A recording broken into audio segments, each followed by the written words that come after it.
Aarna RR की personal assistant के तौर पर आरआर इंडस्ट्रीज के ऑफिस गई थी।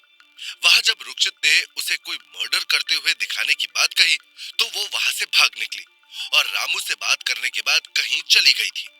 ये बात जब रुक्षित को पता चली वो गुस्से से तमतमा उठा और फिर रुक्षित अपनी जगह से उठ गया और तेजी से केबिन से बाहर निकल गया। उसके जाते ही जैक भी उसके पीछे चला गया। रुक्षित बहुत गुस्से में था, जैसे वो आज किसी को छोड़ेगा नहीं। वहीं दूसरी तरफ आरना और रामू दोनों एक रेस्टोरेंट के बाहर आकर रुक गए। आरना जल्दी से गाड़ी से उतर गई और भागते हुए रेस्टोरेंट के अंदर चली गई। रामू भी उसके पीछे चला गया। उन दोनों के पीछे कोई था जो आरना पर नजर रख रहा था और उसकी तस्वीरें खींच रहा था।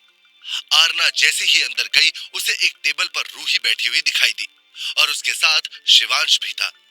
आरना जल्दी से गई और रूही के सर पर चपत मार दी। आरना के मारते ही रूही ने अपना सर उठाकर देखा। अपने सामने आरना को देख रूही एकदम से खुशी से उछल पड़ी और जल्दी से उसके गले से लग गई। आरना ने भी खुश होकर रूही को गले लगा लिया। शिवांश ने भी उसे एक साइड से हक किया और तीनों बैठ गए। आरना अपने दोस्तों से मिलकर ये भूल ही गई थी कि उसने रुक्षित से कुछ नहीं कहा और ऐसे ही बाहर आ गई। रामू जब अंदर आया, रूही को देख वो बहुत खुश हो गया, लेकिन जैसे ही उसकी नजर शिवांश पर पड़ी, उसका चेहरा बिगड़ गया। रामू जाकर रूही के पास वाली चेयर पर बैठ गया। रूही ने अपने पास नजरें घुमाकर देखा। जैसे ही उसने रामू को देखा, उसकी आंखें छोटी हो गई। उसने रामू को घूरते हुए कहा, ये बंदर यहाँ क्यों उछल कूद कर रहा है आरू? रूही के मुंह से अपने लिए बंदर सुनकर रामू का चेहरा उतर गया। उसने रूही को घूरते हुए कहा, तुम बंदरिया। यार आरू, तुम इसे क्यों लेकर आई हो साथ में? रूही ने शिकायती लहजे में आरना से कहा। आरना उसकी बात सुनकर बोली, इन्हीं के तो भरोसे आई हूं मैं। अचानक ही आरना की आंखें बड़ी हो गई और उसने रामू को देखा और दोनों एक साथ बोले, मर गए। आरना और रामू की बात सुनकर शिवांश और रूही उन्हें अजीब नजरों से देखने लगे। आरना रामू से बोली, भाई कुछ भी हो जाए, जब तक मैं एक बर्गर नहीं खा लेती आप शांति से बैठोगे। आरना की बात सुनकर रामू रोनी शक्ल बनाकर बोला, भाभी क्यों बच्चे की जान लेने पे तुली हो? आरना ने उसे क्यूट सा फेस बनाकर देखा और बोली, भाई प्लीज, क्या आप अपनी भाभी के लिए इतना नहीं कर सकते? रामू ने सर हिला दिया। उसे बहुत डर लग रहा था। रुक्षित को पता चला तो इस बार वो सच में उसे नहीं छोड़ेगा। आरना को ऐसे देख रूही बोली, क्या हुआ आरू, तुम इतना क्यों घबरा रही हो? आरना ने उसे देख बुरा सा मुंह बनाया और बोली, क्योंकि हम उस माफिया डॉन को बिना बताए यहाँ आए हैं और वो कल से मेरे फास्ट फूड के पीछे पड़े हुए हैं। अगर उन्हें पता चला तो आज हमारी खैर नहीं। रूही ने सर हिलाया। रामू को छोड़कर उन तीनों ने पिज्जा, बर्गर, मोमोज खा लिए। आरना ने पेट भर कर खा लिया और आराम से चेयर पर बैठ गई और एक डकार ली। जैसे ही आरना ने डकार ली, उसे अपने पीछे से किसी की बेहद डरावनी आवाज सुनाई दी, पेट भर गया ना बीवी, या और कुछ बाकी है? आरना उसकी बात पर ज्यादा ध्यान न देते हुए बोली, नहीं, मेरा पेट फुल हो गया। आरना ने ये कहकर सामने बैठे तीनों को देखा। तीनों के चेहरों का रंग उड़ गया था। रामू का चेहरा ऐसा हो गया था जैसे वो अभी रो देगा। वहीं रूही के हाथ में मोमोज का लास्ट पीस था, जिसे उसने ढेर सारी चटनी में डुबो लिया था। शिवांश चुपचाप अपनी सहमी आंखों से आरना के पीछे देख रहा था। उसे रुक्षित से अब बहुत डर लगता था। जिस तरह से उसने उस लड़के को बेदर्दी से मारा था, वो सीन शिवांश अभी तक भूला नहीं था। सबने आर आर की बेरहमी के किस्से सुने थे, लेकिन किसी ने अभी तक उसे किसी को मारते हुए नहीं देखा था। लेकिन उन सब ने उस बेदर्द माफिया की बेदर्दी अपनी आंखों से लाइव देखी थी। आरना ने उन सबको देखा और अपनी आंखें छोटी करके बोली, तुम तीनों को क्या सांप सूंघ गया है? तुम तीनों ऐसे क्यों बैठे हो जैसे मेरे पीछे बहुत बड़ा डरावना शैतान हो? आरना की बात सुनकर तीनों ने एक साथ अपना सर हाँ में हिला दिया। अचानक आरना को महसूस हुआ यहाँ कुछ तो गड़बड़ है, क्योंकि क्योंकि वो रेस्टोरेंट पूरा खाली हो चुका था। आरना ने उन सबको कांपते देख अपना हाथ टेबल पर मारते हुए कहा, अच्छा, अब समझ आया, तुम लोगों को ठंड लग रही है। लगता है गलती से एसी का टेम्परेचर कम कर दिया है। रुको, मैं बढ़ाने के लिए कहती हूँ। ये कहकर आरना ने पीछे मुड़कर देखा। जैसे ही आरना ने पीछे देखा, उसकी चीख निकल गई और वो अपनी जगह से उछलकर शिवांश से चिपक कर बैठ गई। रुक्षित, जो बहुत गुस्से में आरना को देख रहा था, उसका पूरा चेहरा गुस्से से लाल हो गया था और वो अपनी डरावनी आंखों से आरना को घूर रहा था। आरना को शिवांश से चिपक कर बैठे हुए देखकर रुक्षित का चेहरा लाल हो गया। शिवांश ने जब उसका हद से ज्यादा डरावना चेहरा देखा तो उसकी हालत खराब हो गई। उसने डर के मारे आरना को उसकी तरफ धकेल दिया। अचानक धक्का लगने से आरना सीधा रुक्षित से जाकर टकरा गई। आरना खुद इतना कांप रही थी कि उसे ऐसा लग रहा था जैसे आज उसका इस दुनिया में आखिरी दिन हो। रुक्षित ने उसे कसकर पकड़ लिया और गार्ड्स को इशारा किया। रुक्षित का इशारा मिलते ही सब गार्ड्स आकर शिवांश, रूही और रामू को घेर लेते हैं। उनके ऐसा करने पर रूही रामू को देखकर बोली, ये तुम्हें क्यों पकड़ रहे हैं? तुम तो उस माफिया के राइट हैंड हो ना? रामू ने अपना चेहरा झुका लिया और डरते हुए बोला, उस बेदर्द माफिया की दुनिया में गलती की माफी नहीं, सिर्फ सजा मिलती है, फिर वो कोई भी हो। रामू की बात सुनकर रूही की रूह कांप गई। उसने डरते हुए रामू को देखा और बोली, लेकिन हमने क्या किया है? रामू ने अपने कंधे उचका दिए। ये देख रूही ने शिवांश को देखा और बोली, शिवू, पहले पता होता तो यहाँ आते ही नहीं। शिवांश ने हाँ में सर हिला दिया। रुक्षित आरना को पकड़कर बाहर ले जा रहा था। आरना उससे छूटने के लिए छटपटा रही थी और उसे छोड़ने के लिए कह रही थी। उसे रुक्षित से बहुत ज्यादा डर लग रहा था। उसे ऐसा लग रहा था कि वो यहाँ से जल्द भाग जाए और ऐसी जगह पर छुप जाए जहाँ से उसे कोई देख भी ना पाए। आरना को ऐसे देख रुक्षित को बहुत ज्यादा गुस्सा आ रहा था। उसने किस हद तक अपना गुस्सा कंट्रोल किया था वो उसे ही पता था। रुक्षित ने आरना को ले जाकर अपनी गाड़ी की सीट पे फेंक दिया और खुद भी उसके पास बैठ गया। उसने गाड़ी का डोर गुस्से से धड़ाम से बंद कर दिया। उसने इतनी जोर से डोर को लगाया था कि पूरी गाड़ी हिल गई। रुक्षित ने अपने चेहरे का मास्क निकालकर फेंक दिया और अपना फोन लेकर उसमें कुछ करने लगा। आरना उसे तिरछी नजरों से देख रही थी। वो रुक्षित से दूर सरक कर बैठ गई थी। रुक्षित उसे देख भी नहीं रहा था। आरना को महसूस हो रहा था कि रुक्षित आज उस पर बहुत ज्यादा गुस्सा है। कुछ वक्त बाद सब गाड़ियां पैलेस के बाहर आकर रुक गई। गाड़ी रुकते ही आरना जल्दी से गाड़ी से उतर गई और जितना हो सके उतनी तेजी से भागने लगी। उसे ऐसे भागते देख रुक्षित के चेहरे पर बेहद खतरनाक मुस्कान आ गई। उसने आरना को देख गुस्से से कहा, बहुत हो गया बीवी, हर बार तुम्हारा ये बेपरवाह होकर घूमना नहीं चलेगा। तुम कोई नॉर्मल लड़की नहीं हो जिसे दुनिया से कोई लेना देना ना हो। तुम्हें आज अच्छे से सबक सिखाना होगा। रुक्षित उसके पीछे तेजी से पैलेस के अंदर चला गया। आरना जाकर हॉल के एक तरफ बनी सीढ़ियों से तेजी से ऊपर चली गई। इन सीढ़ियों पर वो आज से पहले कभी नहीं चढ़ी थी। आज पहली बार वो उन सीढ़ियों पर चढ़ी थी। वो बिना सोचे समझे ऊपर चली गई। आरना ऊपर जाकर रुक गई और हाफते हुए उसने देखा सामने बड़े बड़े दो रूम हैं। ये देख आरना की आंखें छोटी हो गई। उसने दरवाजा ओपन किया और अंदर चली गई। वो कमरा पूरा अंधेरे से घिरा हुआ था। ये देख आरना डर गई और यहाँ वहां स्विच ढूंढने लगी, लेकिन उसे वहां कुछ भी नहीं दिख रहा था। ये देख आरना घबरा गई और वहां से भागने लगी। तभी उसे बिल्ली के रोने की आवाज आई, जिसे सुनकर आरना और ज्यादा डर गई और कमरे को खुला छोड़कर डरते हुए भाग गई। रुक्षित ने जब उसे उन सीढ़ियों से नीचे आते हुए देखा तो उसकी आंखें छोटी हो गई।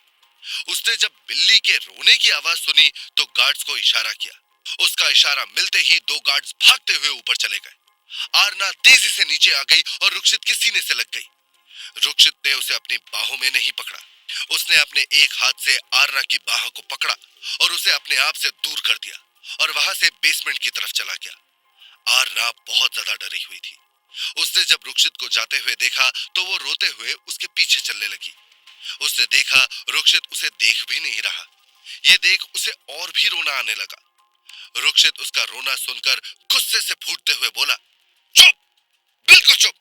अब तुम्हारी आंखों से एक भी बूंद आंसू का गिरा ना बीवी, तो मुझसे बुरा कोई नहीं होगा, और इस बार मैं तुम्हें छोड़ूंगा नहीं। रुक्षित की इतनी तेज आवाज सुनकर आरना बुरी तरह से हिल गई। रुक्षित ने उसका हाथ पकड़ा और उसे लेकर बेसमेंट के अंदर चला गया। आरना रुक्षित के इस बर्ताव से सहम गई थी। रुक्षित को आरना के ऊपर बहुत गुस्सा आ रहा था। ये लड़की समझती क्यों नहीं इसके ऊपर इस वक्त कितना खतरा है। वो एक पल के लिए उसे अकेला नहीं छोड़ता, और ये लड़की उसे बिना बताए कहीं पर भी चली जाती है। आरना जब बेसमेंट के अंदर आई, उसने देखा रामू, रूही और शिवांश वहां खड़े थे। ये देख आरना और घबरा गई और वो रुक्षित से डरते हुए बोली, ये आप इन तीनों को यहाँ क्यों लाए हैं? उनकी कोई गलती नहीं है। आपको जो सजा देनी है मुझे दीजिए, इन सबको छोड़ दीजिए। रुक्षित ने आरना को ले जाकर अपनी चेयर पर बिठा दिया और खुद उसके पीछे जाकर खड़ा हो गया। आरना बुरी तरह से कांप रही थी। रुक्षित ने अपनी डरावनी आंखों से रामू को देखा और गुस्से में चीखते हुए बोला, हिम्मत कैसे हुई तुम्हारी मेरे खिलाफ जाने की? रामू भी डर से कांप रहा था। उसे पता था कि आरना के ऊपर इस वक्त बहुत खतरा है। उसने अपना सर झुकाया और बोला, मुझे लगा भाभी ने आपको बताया होगा। रामू की बात सुनकर रुक्षित गुस्से से उसके पास गया और उसकी गर्दन पकड़कर अपने पास खींचते हुए बोला, मैंने कहा था ना तुमसे कि ये इतनी बड़ी लड़की अभी भी बचपना करने से बाज नहीं आती है। फिर तुमसे ये गलती कैसे हुई? रामू ने डरते हुए कहा, सॉरी बॉस। आरना ने जब रुक्षित को ऐसे रामू की गर्दन पकड़ते हुए देखा तो वो और भी ज्यादा डर गई। वो जल्दी से उस चेयर पर से उठ गई और रुक्षित के पास जाकर उसके हाथों पर मारते हुए बोली, रुक्ष, छोड़ दीजिए इन्हें, इनकी कोई गलती नहीं थी, मैं लेकर गई थी इन्हें। आपको जो भी बोलना है आप मुझे कहिए, इन्हें छोड़ दीजिए। आरना की बात सुनकर रुक्षित ने रामू को छोड़ दिया और आरना की तरफ देखा। आरना उसका चेहरा देख डर से पीछे खिसक गई। रुक्षित ने अपने कदम उसकी तरफ बढ़ा दिए। ये देख आरना पीछे होने लगी। रुक्षित के जबड़े कसे हुए थे। वो अपना गुस्सा कंट्रोल करने की कोशिश कर रहा था पर उससे हो नहीं रहा था। आरना पीछे होते हुए चेयर पर गिर गई। ये देख रुक्षित उसके पास गया और अपने दोनों हाथों को चेयर पर रखकर आरना को देखने लगा। क्या करेगा रुक्षित आरना के साथ? और कौन था वो इंसान जिसने आरना की तस्वीरें खींची? क्या था उस रूम में जहां से बिल्ली के रोने की आवाज आ रही थी? जानने के लिए बने रहिए इस कहानी के साथ। रुक्षित आरना को पैलेस के बेसमेंट में लेकर चला गया। वहां रूही, शिवांश और रामू पहले से ही मौजूद थे। रुक्षित आरना के चेहरे के एकदम नजदीक था। आरना चेयर पर पूरी तरह से ढह गई थी। उसका चेहरा पसीने से भीगा हुआ था, जिससे उसका चेहरा लाल पड़ गया था। उसका दिल बुरी तरह से धड़क रहा था। रुक्षित का ये अवतार देख उसकी बॉडी में कपकपी छूट रही थी। रुक्षित ने आरना को देखा और अपनी गर्दन को हल्का सा टेढ़ा करके उसे बुरी तरह से मसलने लगा। आरना उसे कांपते हुए देख रही थी। उसने हकलाते हुए रुक्षित से कहा, ये आपको क्या हो रहा है रुक्ष? रुक्षित ने आरना को बेहद गुस्से में देखा और आरना के सर के ऊपर चेयर पर जोर से मुक्का मार दिया और अपने दांत पीसते हुए बोला, मुझ पर शैतान हावी हो रहा है। Damn it! रुक्षित की इस हरकत पर आरना पूरी हिल गई और चेयर पर सिमटने लगी। उसे रुक्षित से बहुत डर लग रहा था। उसने रोते हुए रुक्षित को देखा और डरते हुए बोली, आ, आ, आ, आप आप मुझे डरा रहे हैं रुक्ष। आरना की बात सुनकर रुक्षित ने उसके कंधों को कसकर पकड़ लिया और उसे आगे की ओर खींच लिया और बेहद खतरनाक तरीके से अपनी धीमी आवाज में बोला, डरना जरूरी होता है महबूबा। फिर एक झटके में आरना को चेयर से खड़ा किया और गुस्से में चीखते हुए अपनी डरावनी आवाज में बोला, क्या कहा था मैंने? मुझसे पूछे बिना तुम कुछ नहीं करोगी, कहा था ना? कहा था ना? फिर तुम्हारी हिम्मत कैसे हुई मुझे बिना बताए ऑफिस से बाहर जाने की? आरना उसकी आवाज सुनकर फिर से चेयर पर गिर गई और घबराकर रोते हुए बोली, गलती हो गई, गलती हो गई। फिर से ऐसा कुछ नहीं, कुछ नहीं करूंगी। आरना को रोता देख रुक्षित का गुस्सा कम होने के बजाय बढ़ता जा रहा था। ये लड़की, इसे एक बार में कही बात समझ में नहीं आती। रुक्षित आरना के ऊपर झुका और अपनी धीमी आवाज में बोला, ये तुम्हारी आंखों में आंसू कैसे आए जान? मना किया था ना? रुक्षित को ऐसे देख मासूम सी आरना और जोर जोर से रोने लगी, जिसे देख रुक्षित ने उसके सामने रखे टेबल पर से ग्लास को उठा लिया और जोर से जमीन पर पटक दिया और गुस्से में बोला, क्या पूछा मैंने? फिर से करोगे ऐसा? आरना ने अपने आंसू साफ किए और किसी छोटे बच्चे की तरह गर्दन को ना में हिलाने लगी। रुक्षित ने उसे घूर कर देखा और उसके पास बैठ गया।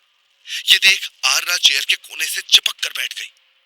आरना ने उसे देख जल्दी से अपनी गर्दन नीचे की और खुद में बड़बड़ करने लगी, ये शैतान का पूर्वज, मैं इन्हें नहीं छोड़ूंगी।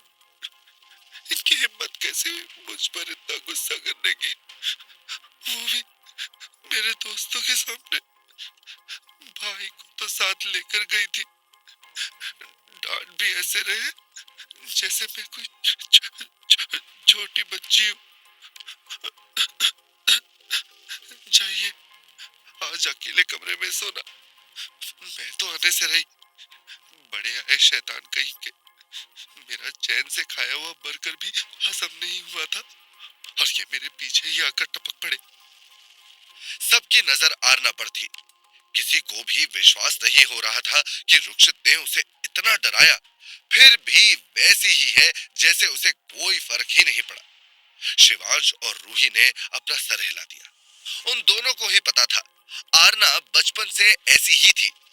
उसे कोई डांट दे तो ये लड़की इतना हंगामा करती है, फिर सबको कोसने लगती है। रुक्षित जो उसके बगल में बैठा था, उसने आरना के चेहरे को हद से ज्यादा घूर कर देखा और अपनी कड़क आवाज में बोला, मुझे सब सुनाई दे रहा है बीवी। रुक्षित की आवाज सुनकर आरना हड़बड़ा गई और बुरा सा मुंह बनाकर चुपचाप बैठी रही, जैसे वो कोई शरीफ बच्ची हो। रुक्षित ने अपने एक पैर को टेबल पर रखा और दूसरे हाथ में खंजर पकड़कर उसे घुमाने लगा। रुक्षित के हाथ में खंजर देख सब घबरा गए। रामू ने छोटा सा मुंह करके आरना को देखा। उसे पता था एक वही है जो उन सब की आज जान बचा सकती है। आरना को भी उन तीनों के लिए बुरा लग रहा था। वो तो बेवजह इस सब में पड़ गए थे। आरना ने अपना सर नीचे किया और अपना खुराफाती दिमाग दौड़ाने लगी। अचानक ही उसकी आंखों में चमक आ गई। उसने एक डेविल स्माइल दी, फिर खुद को नॉर्मल करके चेयर पर से उठ गई। रुक्षित ने जब ये देखा तो उसकी आंखें छोटी हो गई। उसने घूर कर आरना को देखा। ये देख आरना ने अपना क्यूट सा फेस बनाकर उसे देखा। आरना को ऐसे देख रुक्षित का दिल तेजी से धड़कने लगा, लेकिन उसने खुद को कंट्रोल किया, क्योंकि आज वो इस लड़की को सबक सिखाकर ही शांत बैठने वाला था। लेकिन उसे क्या पता था, उसकी बच्ची उससे भी ज्यादा क्यूट वाली शैतान थी। वो एक खूंखार माफिया था, तो दूसरी ओर उसकी मासूम सी शैतान बच्ची। रुक्षित ने आरना को घूरते हुए अपनी सख्त आवाज में कहा, मैंने तुम्हें यहाँ से उठने के लिए कहा। रुक्षित का चेहरा और आवाज सुनकर एक पल के लिए आरना डर गई, पर उसने खुद को संभाल लिया और रुक्षित के कान में धीरे से बोली, मुझे वॉशरूम जाना है, अर्जेंट है। रुक्षित ने अपनी एक आईब्रो ऊपर की और बोला, क्या चल रहा है तुम्हारे दिमाग में? आरना ने क्यूट फेस बनाया और अपना सर नीचे करके चेयर पर बैठ गई और बोली, नहीं जा रही, बाद में मुझे कुछ हुआ ना फिर कुछ मत कहना, इन सबके सामने मेरी पूरी बेइज्जती करा दीजिए। ये कहकर आरना धीरे धीरे सुबकने लगी। आरना ने अपना पेट पकड़ लिया और रूही को देखा जो उसे देख रही थी। रूही ने जब उसका चेहरा देखा वो गुस्सा हो गई और बोली, आरू की बच्ची, मना किया था ना खाने से, फिर भी क्यों सुनती नहीं तुम? रूही की बात सुनकर आरना जोर जोर से रोने लगी और रोते हुए बोली, बहुत पेन हो रहा है। रूही उसकी बात सुनकर चिढ़ गई और बोली, आह, क्या करूं मैं इस लड़की का? तुम्हारा हैंडबैग कहाँ है? आरना सुबकते हुए बोली, लंदन में। रूही उसकी बात सुनकर अपने माथे पर हाथ मार देती है और शिवांश को देखकर बोली, शिवू, तुम्हारे पास इसकी मेडिसिन होगी ना? शिवांश ने अपनी गर्दन हिला दी और बोला, यहाँ पर नहीं है। रुक्षित उन सबको देख रहा था। उसने आरना को देखा जो दर्द से तड़प रही थी। पहले तो उसे लगा आरना जानबूझकर ये सब कुछ कर रही है, लेकिन उसे देखकर ऐसा नहीं लग रहा था कि उसने ये सब जानबूझकर किया है। रुक्षित एकदम से अपनी जगह से खड़ा हो गया और आरना को गोद में उठा लिया और उसे लेकर कमरे की ओर चला गया। जैक ने जल्दी से डॉक्टर को कॉल कर दिया। रूही ने चैन की सांस ली और शिवांश को देखने लगी। फिर दोनों ही मुस्कुरा दिए। रामू उन्हें ऐसे देख जल भुन रहा था। उसने रूही का हाथ पकड़ लिया और बोला, ये सब क्या था? इसका मतलब भाभी ने नाटक किया? रूही ने नाम में गर्दन हिलाई और बोली, जब भी वो फास्ट फूड खाती है उसके पेट में दर्द होता है, उसे फूड पॉइजनिंग जल्दी हो जाती है। सिर्फ फास्ट फूड से ही नहीं, कभी कभी ज्यादा बाहर का खाने से भी हो जाता है। रामू ने अपना सर हिलाया और फिर बोला, अरे फिर तुमने भाभी को रोका क्यों नहीं? रूही ने रामू को घूर कर देखा और बोली, क्या तुम वहां बैठे बैठे सो रहे थे जो तुम्हें हमारी बातें याद नहीं? रूही की बात सुनकर रामू हड़बड़ा गया और वहां से जाने लगा, लेकिन वो तीनों वहां से जा पाते इससे पहले उन्हें आर्मी गार्ड्स ने रोक लिया और बोले, सॉरी सर, लेकिन आप यहाँ से नहीं जा सकते, बॉस का ऐसा ऑर्डर है। उसकी बात सुनकर रामू का चेहरा काला पड़ गया और वो बोला, हाय, गई भैंस पानी में। मुंबई से बहुत दूर मेक्सिको में बड़ा सा बंगला जो बिल्कुल बीच के किनारे पर था, जिसके चारों तरफ गार्ड्स का पहरा था। आसपास सिवाय पानी के कुछ नहीं था। कुछ अगर था तो वो बस पानी का शोर। उस बंगले के अंदर सेकंड फ्लोर पर एक आदमी बैल्कनी में खड़े होकर अपने हाथ में पकड़े फोन को देख रहा था। उसके चेहरे पर अजीब सी मुस्कान थी। उसने फोन में देखते हुए कहा, आकाश सिंघानिया, तेरी पोती तो गजब का एटम बॉम्ब है रे, बिल्कुल अपने। ये कहकर उसने अपनी बात अधूरी छोड़ दी और जोर जोर से हंसते हुए बोला,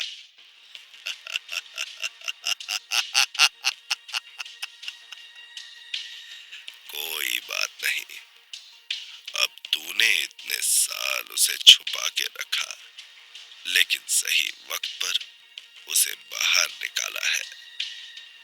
कोई बात नहीं, अब आएगा असली मजा, जब तेरी पोती बनेगी सबकी तबाही की वजह। अब देखते हैं कौन रोकता है हमें। जो काम तुम नहीं कर पाए वो काम और कोई कर भी नहीं पाएगा। उसके फोन के अंदर आरना की तस्वीरें थी जो अलग अलग एंगल से ली गई थी। उस आदमी ने अपने फोन को जेब में रख दिया और बोला, अब आएगा असली मजा, जब आएंगे पुराने दुश्मन अपनी दुश्मनी निभाने, उतरेंगे मैदान में, इस रेस के मैदान में जहां जीत सिर्फ मैक्स की होगी। इंडिया, मैं आ रहा हूं, वही बरसों पुराने जख्म को ताजा करने। जितने घाव तूने मुझे दिए हैं उससे कई ज्यादा घाव इस बार तुझ पर होंगे। ये कहकर वो आदमी बैल्कनी से कमरे के अंदर चला गया। लंदन, दादाजी का कमरा। दादाजी फोन पर रुक्षित के दादाजी से बात कर रहे थे। उनका चेहरा काफी सीरियस था। दादाजी ने रुक्षित के दादाजी से सीरियस होकर कहा, परशु, मुझे थोड़ी घबराहट हो रही है। लगता है कुछ बुरा होने वाला है। अगर उन सबको आरू के बारे में पता चला ना, तो वो उसके पीछे पड़ जाएंगे। मुझे ज्यादा डर इस बात का है कि मेरी बच्ची बहुत मासूम है। उसे मैंने खुद को सेफ रखना तो सिखा दिया, लेकिन उसके दिल से मासूमियत नहीं निकाल पाया। वो किसी की जान बचाने के लिए खुद की जान की भी परवाह नहीं करेगी यार। रुक्षित के दादाजी उन्हें दिलासा देते हुए बोले, तू डरे मती। मेरा पोता फौलाद है, फौलाद। वो उससे बहुत प्यार करता है। वो उसे कुछ नहीं होने देगा। और देखना, इस बार सबका अंत होगा। कोई बचेगा नहीं। तब तक, जब तक वो चीज हमारे हाथ नहीं लग जाती। हमारा सबसे बड़ा मकसद, जिसकी जिम्मेदारी हमने हमारे खूंखार माफिया डॉन आरआर को दी है, और मुझे पूरा विश्वास है वो इस मकसद में जरूर कामयाब होगा। और वो अकेला कहाँ है, हम हैं उसके साथ। मैं आज ही उससे बात करता हूँ। ये कहकर दादाजी ने फोन रख दिया। फोन रखते ही आकाश जी के कमरे में कुछ गिरने की आवाज आई, जिसे सुनकर दादाजी पीछे की ओर पलट गए। उन्होंने देखा उनके पीछे अवनी जी खड़ी थी, जो बहुत घबराई हुई थी। ये देख दादाजी जल्दी से आगे आए और बोले, बेटा, तुम चिंता मत करो। हमने हमारी बच्ची का हाथ सेफ हाथ में ही दिया है।